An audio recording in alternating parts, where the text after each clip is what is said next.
Yes, so now we'll start our session with invocation, with mantra, chanting mantra. Today is International Yoga Day, and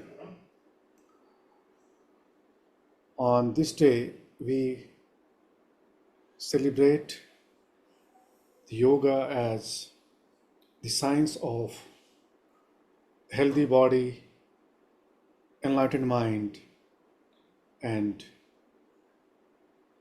virtuous soul. There are three things which we achieve through yoga. Yoga can give us healthy body, and yoga can also unleash your divine consciousness. That is the second fruit you can achieve through yoga. First is healthy body.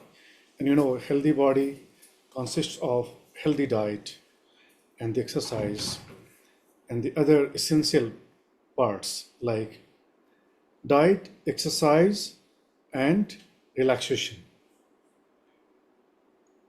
Diet is as important as exercise is. Exercise is as important as diet is.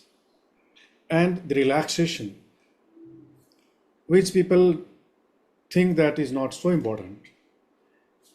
Relaxation, what we practice through Yoga Nidra, you may have practiced Yoga Nidra, Yoga Nidra is deep relaxation. And relaxation of mind and body is very, very important for healthy body and mind. In psychology, we call it MBC, mind-body connection. Your body is connected with mind, and your mind cannot be healthier if your body is sick. So healthy mind resides in healthy body, and healthy body comes from healthy mind and healthy lifestyle. So yoga is very powerful. Yoga is very rich, and it can give you anything. These days, people are only interested in just physical fitness. They don't care about pranayama, they don't care about meditation. They just want to practice asana, asana, asana. And they believe yoga as just an asana, which is very superficial part of yoga. So let us delve into today's session to explore what is yoga. And as we have shared in our group, today's agenda, the title of today's session is Yoga, the Path of Supreme Union. Yoga is the path of supreme union, where you realize your oneness with God, with divine, with supreme consciousness. But that is impossible without healthy body. That is impossible without, in addition to healthy body, you should have very, very clear mind, what you call luminous mind. Luminous mind means fully enlightened mind, where there is no darkness, where there is no confusion, where there is no blurriness, there is absolute clarity. So clarity is the second essentiality to become one with divine, clarity of mind. And third is what you call spiritual awakening, where your spirit, where your soul becomes just non-dual. Non-dual means you realize your oneness. That is called spiritual awakening. That is the goal. And that leads us to the final fruit of yoga. According to Hatha Yoga, according to Raja Yoga of Patanjali, according to Anuttara Yoga of the Buddha. So there are different forms of yoga which has been practiced in India and around the world in different forms, in different names. So, but in yoga, whenever we talk about yoga, then Patanjali comes in picture, very clear. and who has given the sutra, Yoga Sutra.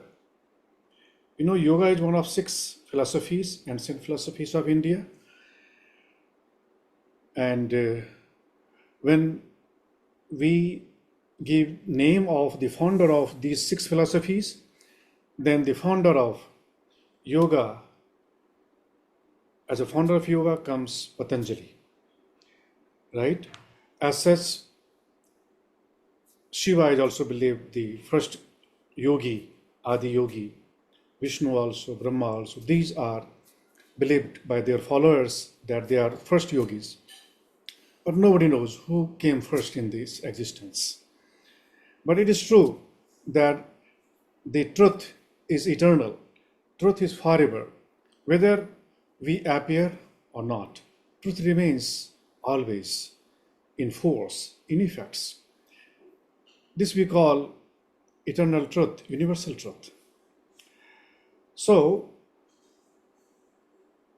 today we will understand the yoga as a whole, then Hatha Yoga, Patanjali Yoga, and Anuttara Yoga. Anuttara Yoga is called by Tibetan yogis, you know.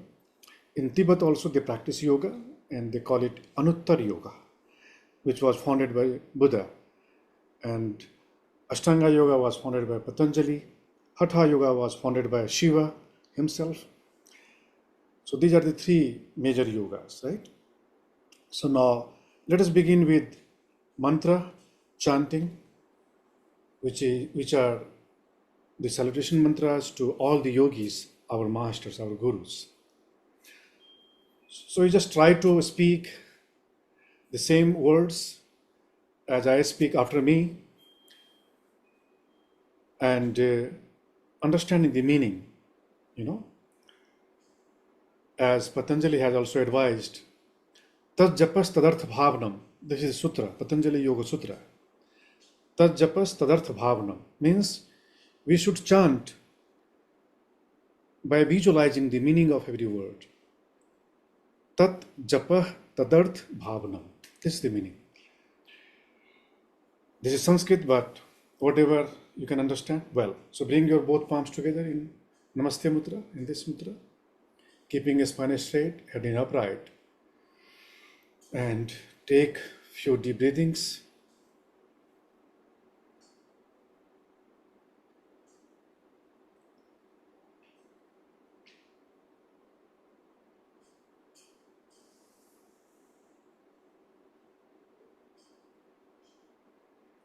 Now, keep your mind fully focused, collected, composed. Keep your mind in the present moment, bringing it back from the past and future. And we'll chant the mantra. You will speak after me. Om Vakratunda Mahakaya Suryakoti Samaprabha Nirvighnan Kuru Me Deva Sarvakaryeshu Sarvada.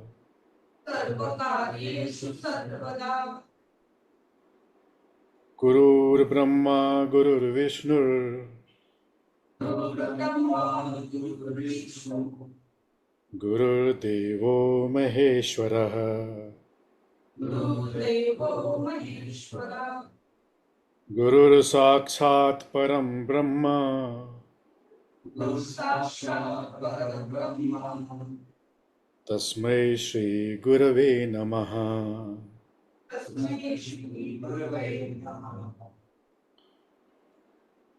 Yogena Chittasya Padena Vachang Malang Sharirasya Chavedyakena Yopakarottam Pravarang Muninang Patanjaling Pranjaliranatosmi Om Namah Shivaya Gurave Satchidananda Murtaye Nishprapanchaya Shantaya Niralambaya Tejase Vande Gurunam Charanarvinde Sandarshita Swatma Sukhavabodhe Nishreyase Jangalikayamane Sansar Halahala Moh Shanti Abahu Purushakaram Shankh Chakra Sidharinam Sahasra Shirsang Shvetam Pranamami Patanjalim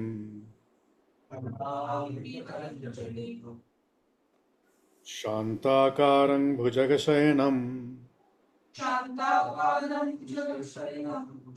Padmanabham Suresham Vishwadharam Gagana Sadrisham Meghavarnang Shubhangam Lakshmi Kantam Kamalanayanam Yogi Bhirdhyana Gamyam Vande Vishnum Bhavaiharam Sarvalokaiknatham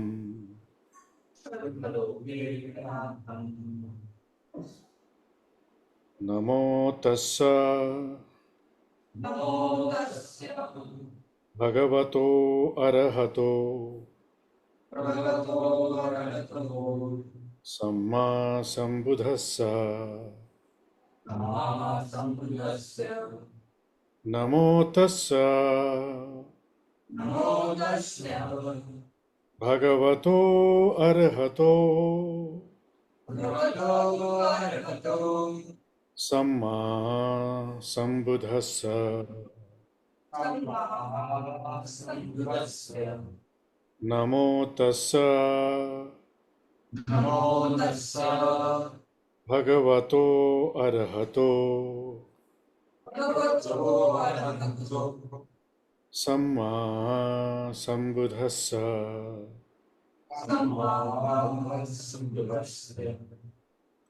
Bow down to all the masters of yoga since unknown time. So far, all the masters in this yogic science.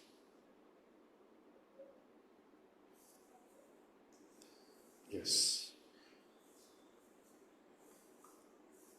So we have expressed our gratitude and tribute to all the masters of yoga.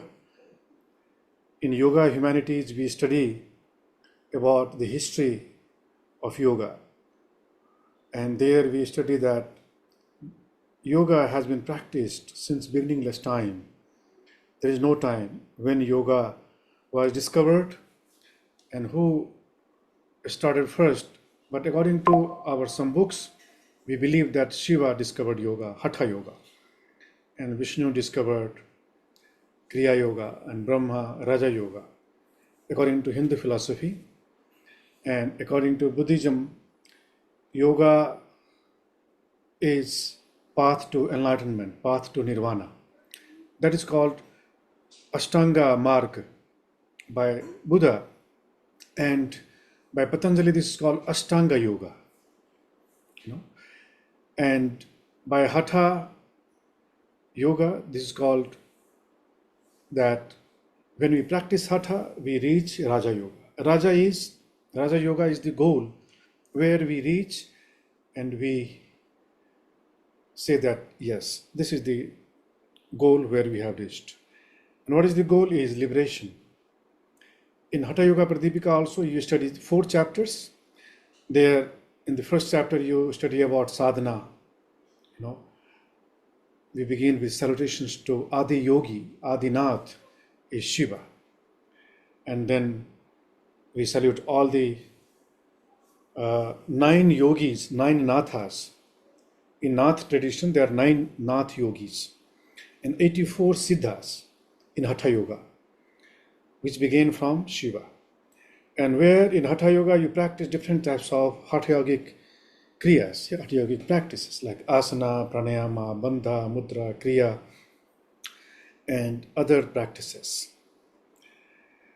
And in Patanjali's yoga also you study 4 chapters. So in Hatha Yoga Pradipika, which was written by Swatmaram, Yogi Swatmaram, who authored this Hatha Yoga Pradipika, based on the Nath tradition, where he has mentioned about asana, pranayama, kriya, kundalini kriya, and last is samadhi, Raja Yoga, samadhi yoga. So samadhi is the goal of yoga, right? Hatha Yoga. In Patanjali Yoga also, samadhi is the last part, 8th part, samadhi, yama, niyama, asana, pranayama, pratyahar, dharana, dhyan, samadhi. That is, samadhi is the last part. And in Buddha's Ashtanga Yoga, Anuttara Yoga, that is also, samadhi is the last, where you reach samadhi.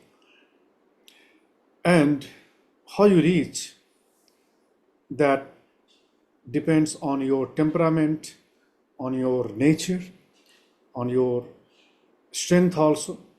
Not everyone likes Hatha Yoga. Not everyone likes Raja Yoga. Not everyone likes Bhakti Yoga. So that suits to you. If you will ask to Buddha to chant the mantra and do Bhakti, he will not do Bhakti. Because he has different liking, he has different nature. If you will ask someone to practice meditation, they will not practice. Most of the people are interested only in Hatha part, what you call asana. In Hatha also asana. They just practice 1 hour asana, that's it. And they think that I have practiced yoga, but which is superficial, which is the most superficial. Of course, our bodies are very important, but body is not everything. In body, there is mind. Okay? Mind is inside the body, which is more important than body. Right? Because body will not go with you after death. What will go with you after death is mind. Right? So we should focus more on mind. And mind is the source or the womb of body. You get your body according to your mind. If your mind is pure, if your mind is beautiful, your body also will become handsome and beautiful.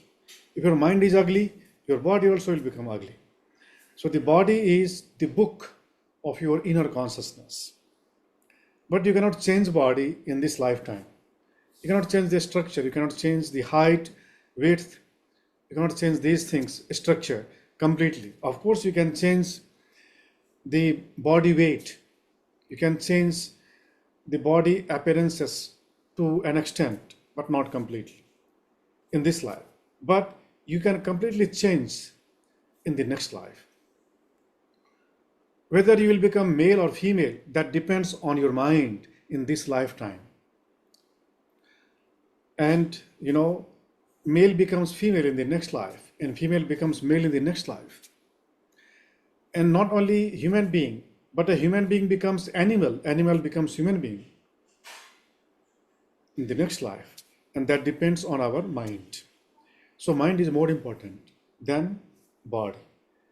And more important than mind is your spirit, is your self. Because mind is one part of yourself. Body is the grossest part of yourself. But yourself in reality is infinite, is incomprehensible. But unless we transcend ourselves, unless we liberate ourselves, we do not reach to the goal of yoga. And the goal of yoga is Kaivalya, goal of yoga is moksha, goal of yoga is liberation. What Buddha calls it Nirvāṇa, Patanjali calls it Kaivalya, and in Hatha Yoga call Moksha. Moksha is liberation. And unless we have overcome all the causes of rebirth, you'll be born. You'll be born again and again till you reach the goal of yoga. That is for advanced yogis, they who are really serious about yoga. They only seek that advanced things. But normally, people are not serious. People are just focused on the gross things, what is visible. They don't care about mind and spirit. They just try to keep this body healthier. But yes, only exercise is not enough. You have to understand the anatomy of body. You have to understand the psychology of mind. And when you work on them, then definitely you can make a big shift. You can make a great changes in your health. Okay. So in this session today, we will explore about what is yoga, the eternal path across all the tradition.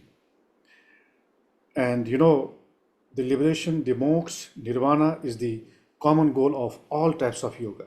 Whether bhakti yoga, mantra yoga, tantra yoga, kriya yoga, hatha yoga, patanjali yoga, anuttara yoga, X yoga, Y yoga, Z yoga.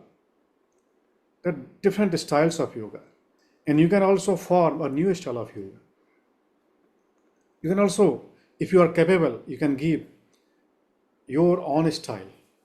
But there is only one standard. There is only one, what you call standard or royal path, where all these paths are merged.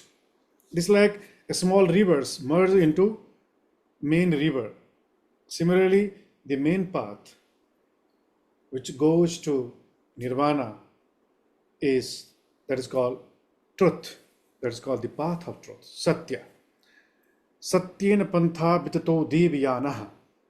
This is the mantra written in Upanishads. Satyena pantha vitato devyana. Means what?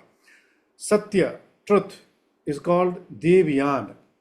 In Buddhism, that is their Mahayana, Hinayan, Yana, Mahayana, Hinayana. Satya is devyana. Means all the devas walk on this path of truthfulness. That is why Patanjali has added this truthfulness in essential 5 practices, what you call yama, right? So that is common in Buddhism, in Hinduism also. Truthfulness, non-violence, these are the common practices. And in all styles of yoga, whether Hindu yoga, what you call Hatha, Bhakti, Patanjali, etc., and Buddhist yoga, what you call Anuttara Yoga, and different path. But yoga is yoga. Yoga means union, where you realize your oneness, not intellectually, but what you call in reality, in real. And when you become yogi, means when you become one with divine, one with the truth, one with the moksha or nirvana, you are called accomplished yogi. Accomplished yogi means a yogi who has reached the goal. Before that, you are still on the path, right? And what is path? Where you need to practice, where you need to discipline yourself. And discipline is the first thing in yoga. This is what is the first sutra of Patanjali Yoga Sutra. At Yoga Anushasana means now the discipline of yoga. And without discipline, you cannot reach yoga. In Patanjali Yoga, in Shiva Yoga, in Hatha Yoga, in every yoga, in Buddha Yoga also. In Buddha Yoga, he gives you the ethics, what is called Shil, Samadhi, Prajna. They are the three essential practices Buddha teaches. Shil means moralities, Samadhi is absorption, and Prajna is enlightenment, means wisdom, knowledge. And in Patanjali Yoga, also Yama Niyama. Yama Niyama is seal. And Asana, Pranayama, Pratyahar, Dharana, Dhyan, Samadhi come under Samadhi. Seal Samadhi is also there in Patanjali Yoga, right? And Prajna is when you get knowledge of truth, when you know the truth, that is called Prajna. Patanjali has not explained so much about Prajna. He has given Ashtanga Yoga, right? Where you study 8 limbs from Yama to Samadhi. But what comes next after Samadhi is Prajna, where Buddha has explained a lot in all the sutras. So, in Patanjali Yoga, in Buddha Yoga, in Hatha Yoga, the very popular textbook on Hatha Yoga is Hatha Yoga Pradipika, right? Hatha Yoga Pradipika is the authentic book on Hatha Yoga, where people study on the sutras. But there are more in Hatha Yoga, which are mentioned in Tantra, where Shiva has explained about Tantra. And in Tantra, he has mentioned different things. Some scholars say that so-called Hatha Yoga is also part of Tantra Yoga. So Tantra is not only limited to what people understand as left Tantra. Tantra is very vast. Tantra means energy, science of energy, where you deal with energy. And Hatha is all about energy. Shakti, Kundalini, chakras, these are parts of Hatha. And when you activate your Kundalini, when you unblock your chakra, when you heal your chakras, when you balance your chakras, when you unblock all the paths of energy channels, energy, what you call nadis, when you activate the main nadi, central nadi, then your Kundalini finds its way clear, unblocked. And when it reaches to crown, then you shift your awareness. Then you are not here on this earth. Of course, your body will be here, but your mind, your consciousness will not be here, will be in the higher realm, according to Hatha and Tantra. In Patanjali Yoga, according to Patanjali, you practice Yama Niyama. Without Yama Niyama, you cannot grow in yoga. And according to Anuttara Yoga, Buddha's Yoga, you have to practice ethics.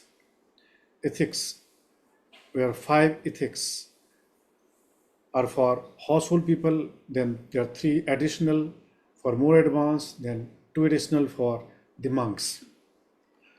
And actually monks are the true yogis. The monks are only yogis who reach Nirvāṇa.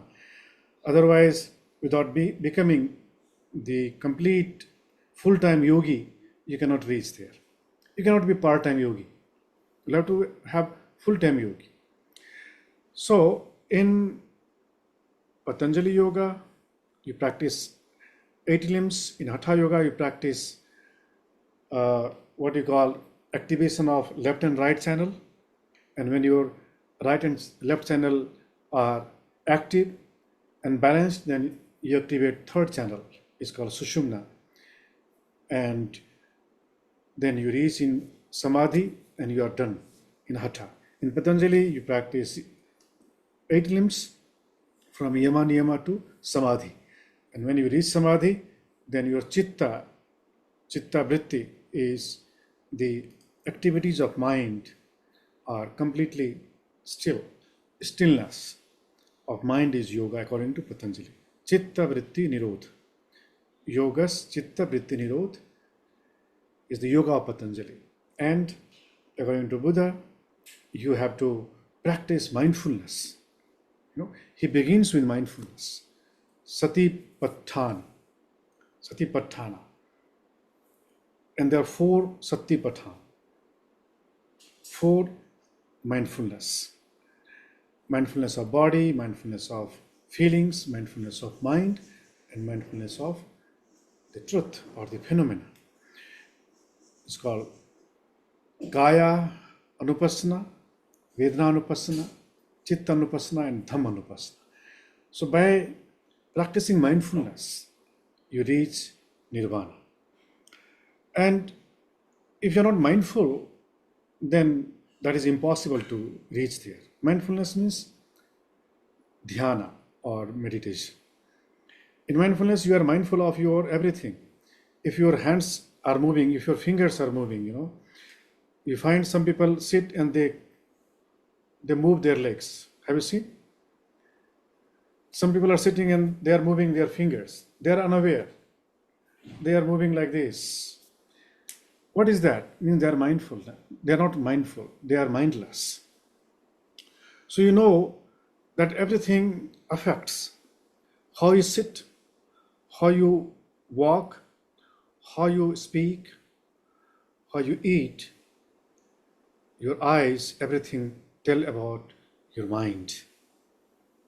Whether your mind is composed or not. So you have to train your mind.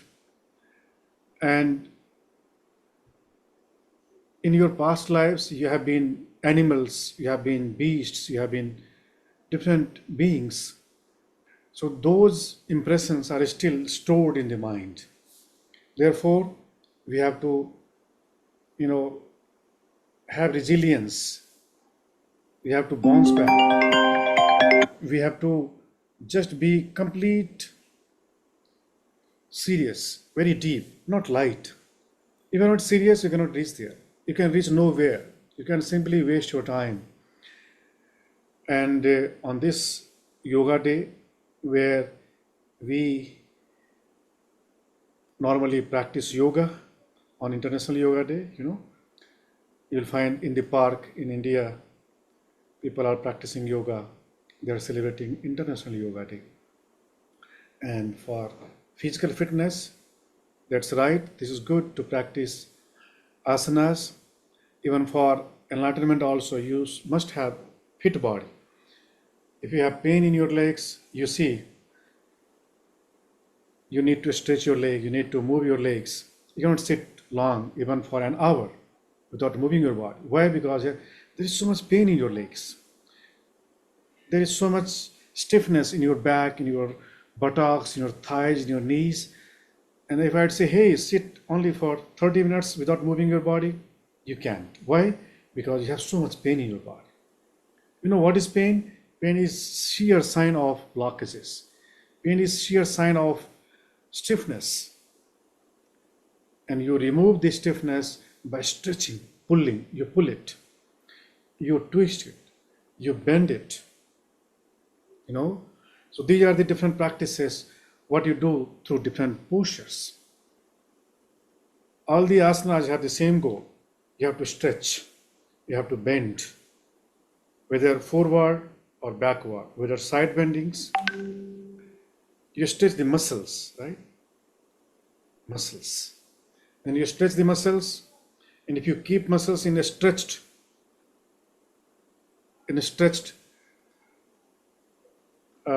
state for at least 1 minute,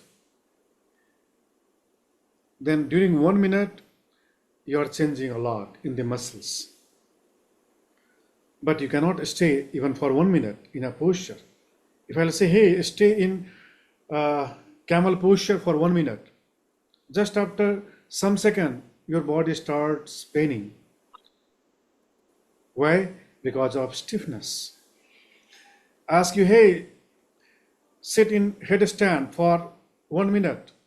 Just after some seconds, you lose your balance and you fall down. You don't have balance, you don't have strength, you don't have different things, but we develop how? Through disciplining the body. When you are disciplining the body, unconsciously you are disciplining your mind also, right? When you're disciplining your mind, then your body is also engaged in mind discipline. And what is disciplining the mind? Is meditation. In meditation, you always watch your mind.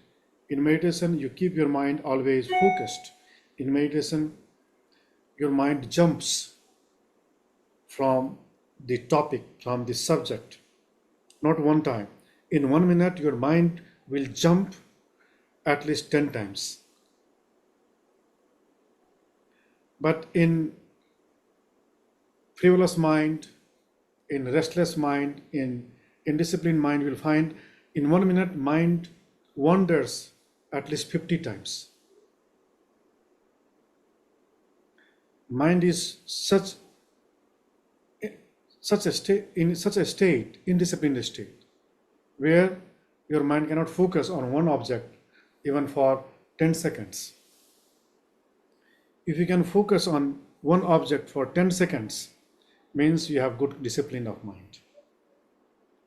Then slowly you increase the duration.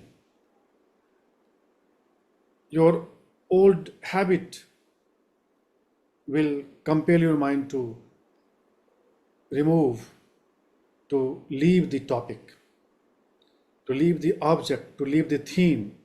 But by constant endeavors, efforts, you overcome it. How? By bringing it back. And I'm pretty sure if you are very serious in this practice, just within 1 month, you can see the changes. 1 month is, very long time for indisciplined people. But if you are serious, then just within a week, you'll be different. Within a week, not 1 month. But you will have to be very serious, very deep, very, thirsty for that. Not lighter, not like, yes, as if you have to live 500 years on this earth. We'll find some people who live lives as if they have to live 1000 years on this earth. They are so slow, they are so careless, they don't care. So in this session, we explore what is true yoga and how to reach there and how to integrate that every day in every activity of life.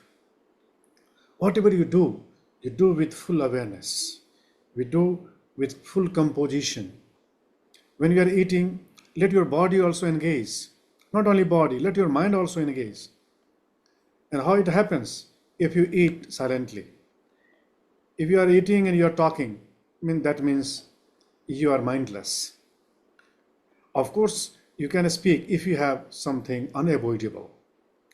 Like if someone is asking, do you need this? Or if you need some item while you are eating, then you can ask who serves. But except that, you should not speak. You should not talk about other affairs. Because eating is also very holistic. That is not something you should take as for granted, as if it is not necessary. Everything is necessary. You are eating, you are taking shower, you are brushing your teeth, you are answering the calls of nature, you are sleeping. Everything is very holistic. And when you apply this awareness, this mindfulness, this integrity, this complete absorption, then you will be called as a yoga practitioner. And as Christoph has mentioned in group, that for us, every day is yoga. That is true, for every day is yoga. 21st June is not only a yoga day. That is just an international yoga day to come together, to celebrate it as a special. But we should practice yoga every day, not only every day, but in every hour, in every moment, in every, breathing, with awareness, with mindfulness, with integrity, and then we'll become a yoga practitioner. And if you will be serious, then in this lifetime only you can reach the goal, only in this lifetime.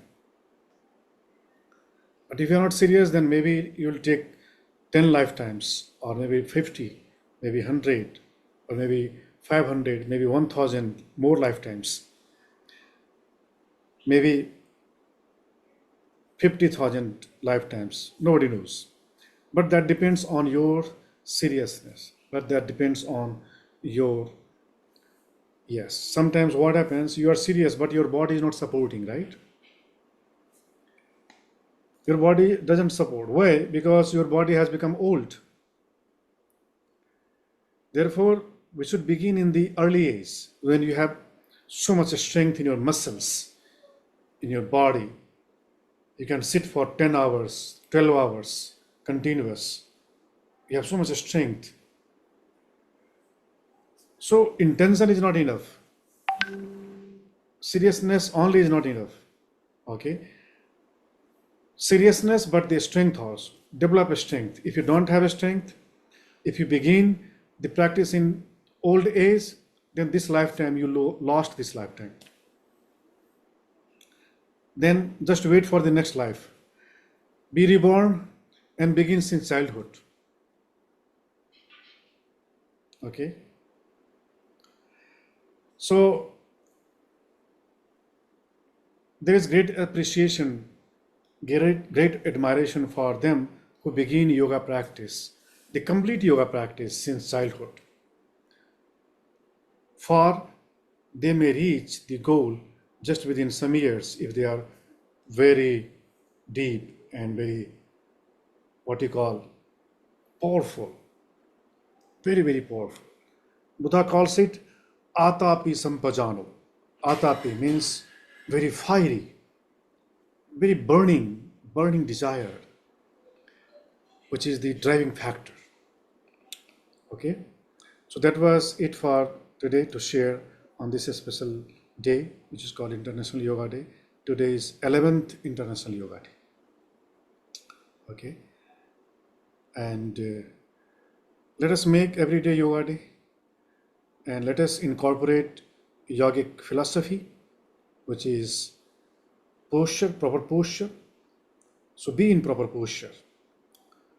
Whether you are standing, whether you are walking, whether you are sitting, whether you are sleeping, train yourself to be in a proper posture. Okay? So your every style, your every pose is a posture. But no, every posture affects the movement of your prana, the movements of your energy. If you are sitting like this, your prana will not move freely, not rightly. Some people keep their head like this, they keep talking like this. Some people stand in this way, in different way, means their energies are not moving well. And we can keep our energies moving well, straight. If you sit straight, if you stand straight, if you sleep, well. In sleeping, you may curve your legs. That is okay. Sleeping to the left side is considered good in the first half of the night, and then you can change your posture to the right side after 3 a.m. After 3 a.m. you can change your posture to the right side, but in the beginning you should sleep on the left side. So these are the right postures. Okay, so let us train ourselves in these postures. And breath. Check your breathings, if your body is breathing well or not. Train yourself to breathe slow. Train yourself to breathe through nostrils, not through mouth. Never breathe through mouth. Always breathe through nostrils. Except if you have emergency, if you need more air, then only you should breathe through mouth. But that is not safe. So yoga doesn't advise you to breathe through mouth, always through the nostrils. Train yourself in the nostril breathings. And third is mind. Train your mind to be focused all the time. Train your mind to be fully awake. Wherever you need to focus, focus your mind completely, not partly.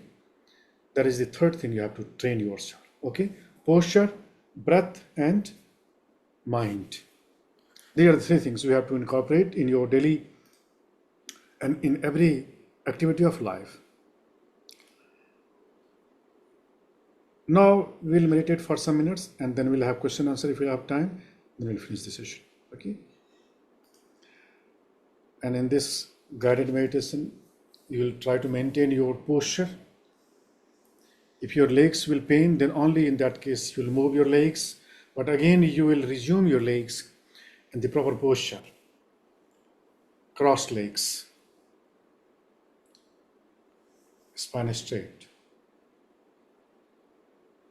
Aranya gatova, rukkha mula gatova, sunyagara gatova.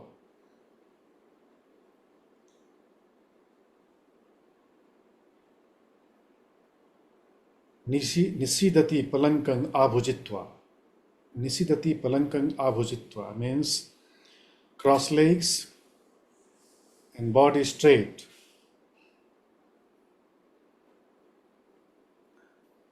Ujung kayam means straight kaya, body. Ujung kayam padidhaya means keeping your body straight. Legs crossed and hands in any mudra and spine and head straight. Parimukham, sating parimukham upathapetva. Sating means mind. Parimukham, keep your mind always with you, in front of you.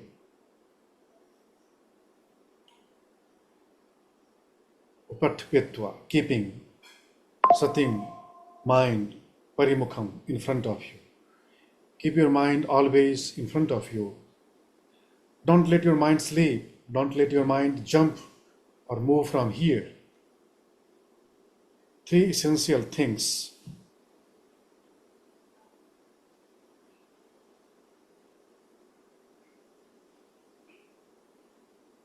Then mindfully you breathe. You are mindful of your breath.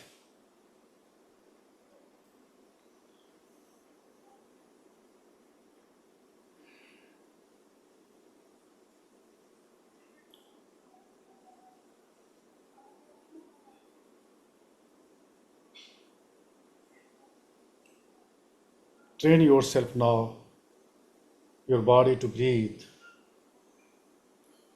mindfully, freely.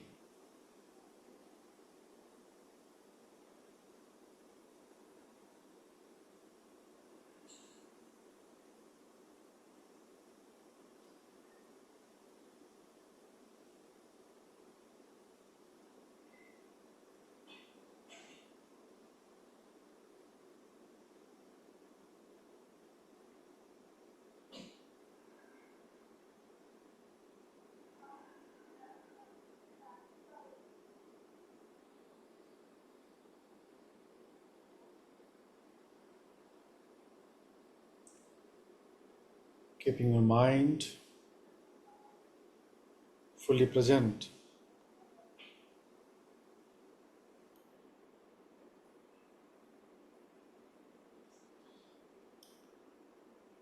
Now apply your mind in the central channel, what you call Sushumna. Feel the central channel, Sushumna. And also note the energy movement through the spine,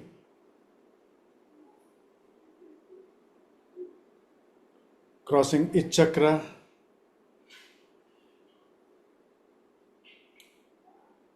crossing the crown also, which begins from the root And the root is actually connected with the earth, inside the earth, like a tree. Every tree has root in the earth.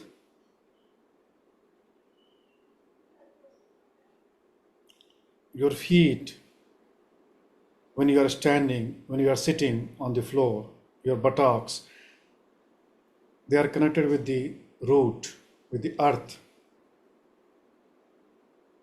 earthing, and then energy, electricity, current, pranic current flows upward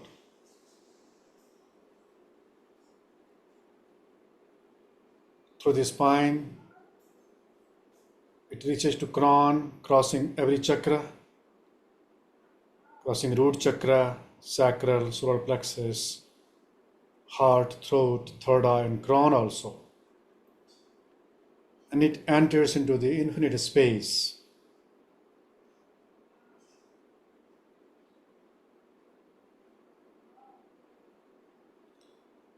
When there is undisturbed flow, flawless movement of your prana, coming from the earth to the heaven to this space, from Nadir to Zenith. When your energy flows freely, you feel lighter.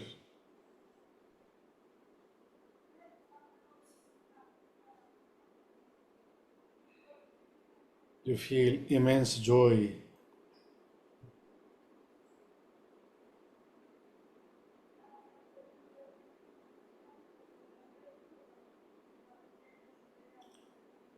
Every meditation practice, which is an advanced part of yoga, burns your karma, cleanses your karma, and that removes the seeds of next life. We have to burn all the seeds of sufferings by the practice of right meditation.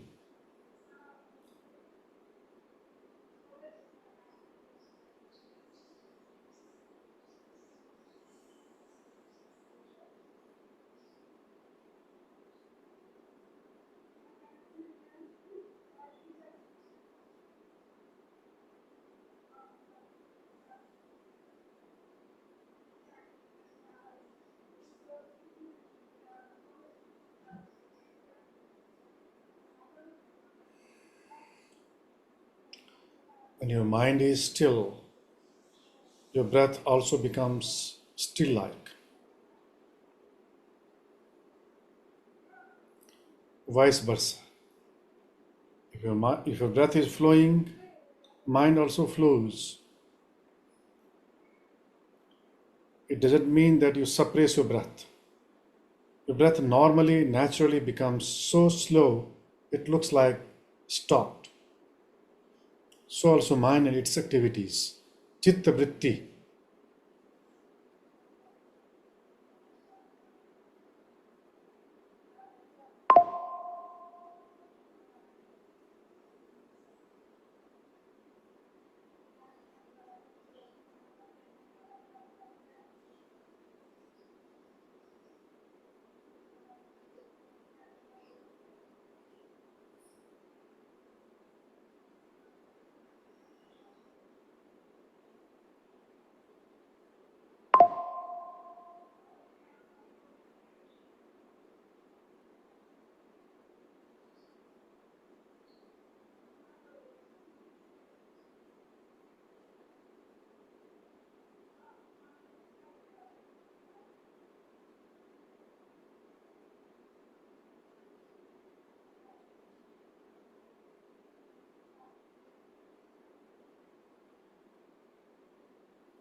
Your mind is still, but wakeful, observing, watching, noting, but not reacting. Don't react to anything. Just let the things happen. Just let your mind be watchful. Just by watching, you make the changes.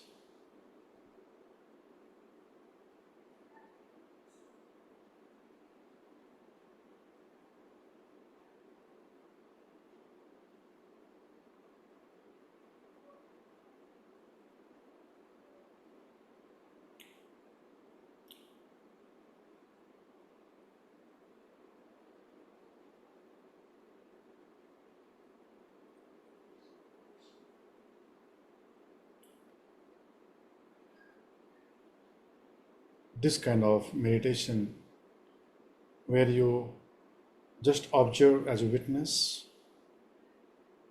you just keep your mental eye always focused on everything, on all the phenomena, with non-attachment, is called right meditation, which you should practice every day.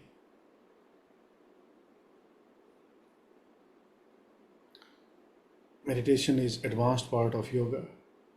Samadhi is more advanced. Enlightenment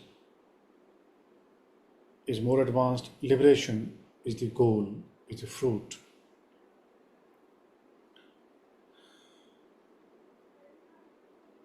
Now we'll finish this with mantra. We'll chant after me. Om Asato Ma Sadgamaya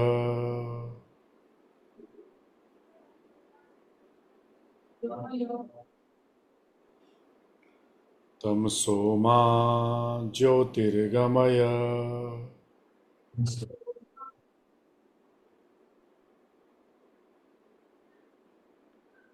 Mrityorma Amritangamaya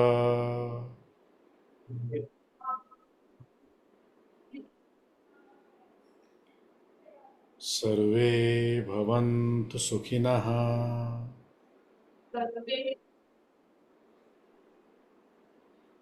Sarve Santu Niramayaha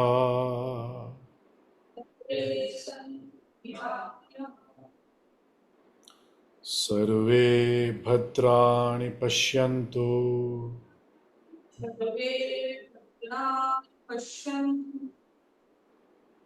Ma Kashit Dukh Bhag Bhave.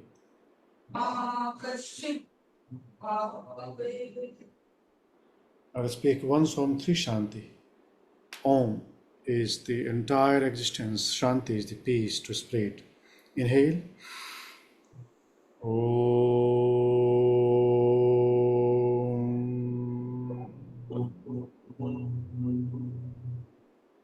Shanti Shanti Shanti.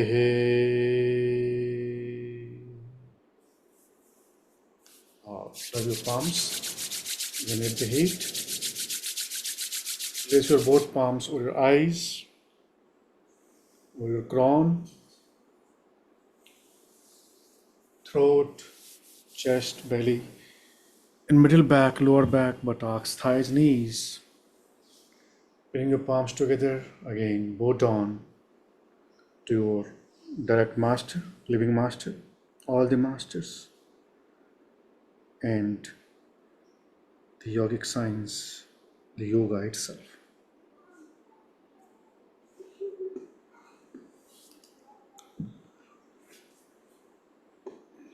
Yes. If you have any question, I will take, otherwise we'll finish this. Any question from anybody?